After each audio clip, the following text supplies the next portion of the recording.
कृषि कानून पर राजनीति कर रहे विपक्ष पर पीएम मोदी ने साधा निशाना।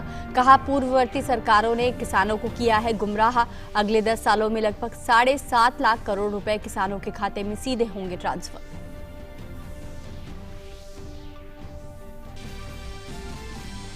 पीएम मोदी ने उद्योग जगत से भंडारण की आधुनिक व्यवस्थाएं बनाने, कोल्ड स्टोरेज, फूड प्रोसेसिंग के नए उपक्रम लगाने में अपना योगदान देने का किया आग्रह।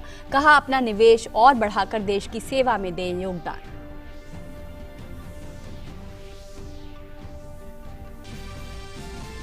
गृह मंत्रालय पश्चिम बंगाल में कानून व्यवस्था की स्थिति को लेकर गंभीर। राज्य के मुख्य सचिव और पुलिस महानिदेशक को वीडियो कॉन्फ्रेंसिंग के माध्यम से हो सकते हैं शामिल।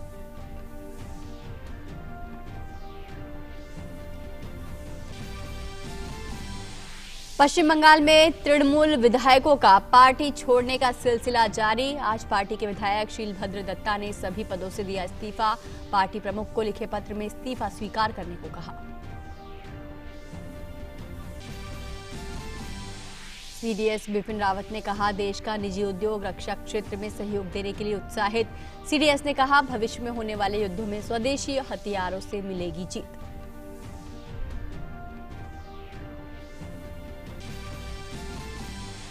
कोरोना के खिलाफ भारत की जंग जारी। संक्रमण से ठीक होने वाले मरीजों की संख्या नए मामलों से ज्यादा। भारत दुनिया में कोरोना से सबसे कम मृत्यु दर वाले देशों में से एक। मध्य प्रदेश में 10वीं और 12वीं के लिए कक्षाएं शुरू।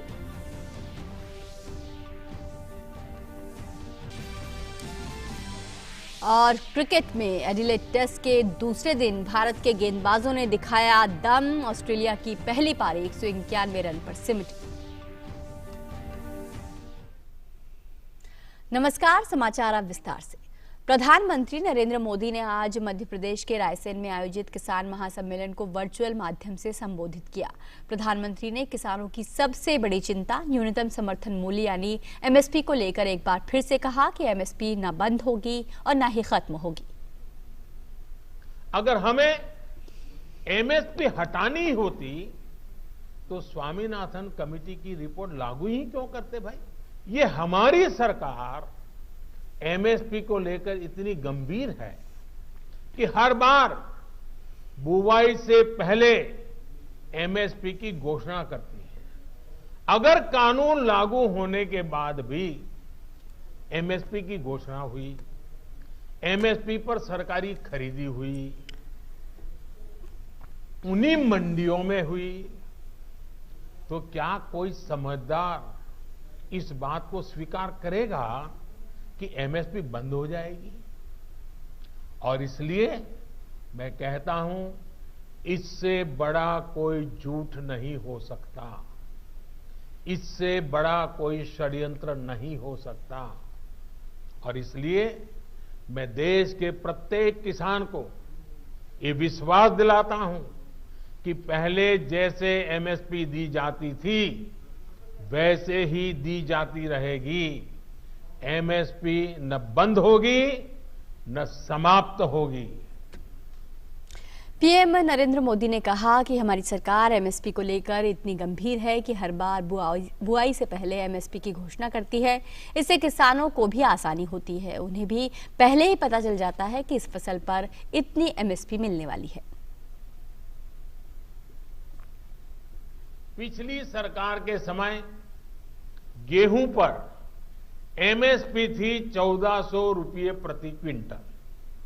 हमारी सरकार प्रति क्विंटल गेहूं पर 1975 रुपये एमएसपी दे रही है।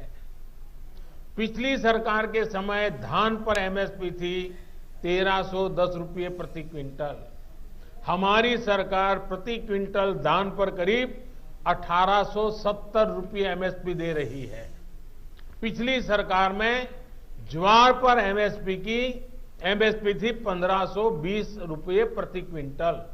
हमारी सरकार ज्वार पर प्रति क्विंटल 2640 रुपये एमएसपी दे रही है। पिछली सरकार के समय मसूर की दाल पर एमएसपी थी 1950 रुपये। हमारी सरकार प्रति क्विंटल मसूर दाल पर 5100 रुपये एमएसपी दे रही है। पिछली सरकार के समय चने पर एमएसपी थी 3100 रुपये। हमारी सरकार अब चने पर प्रति क्विंटल 5100 रुपये एमएसपी दे रही है। पिछली सरकार के समय तूर दाल पर एमएसपी थी 4300 रुपये प्रति क्विंटल। हमारी सरकार तूर दाल पर प्रति क्विंटल 6000 रुपये एमएसपी दे रही है। पिछली सरकार के समय मूंग दाल पर एमएसपी थी 4500 रुपये प्रति क्विंटल। हमारी सरकार मूंग दाल पर करीब 7200 रुपये 7200 रुपये एमएसपी दे रही है। साथियों, ये इस बात का सबूत है कि हमारी सरकार एमएसपी समय समय पर बढ़ाने को कितनी तवज्जो देती है। साथ ही प्रधानमंत्री ने ये भी कहा कि हमारी सरकार ने न सिर्फ एमएसपी में वृद्धि की है बल्कि ज्यादा मात्रा में किसानों से उनकी उपज को एमएसपी पर खरीदा भी है। उन्होंने ये भी कहा कि सरकार का जोर इस बात पर भी रहा है कि ज्यादा से ज्यादा अनाज की खरीदारी एमएसपी पर की जाए।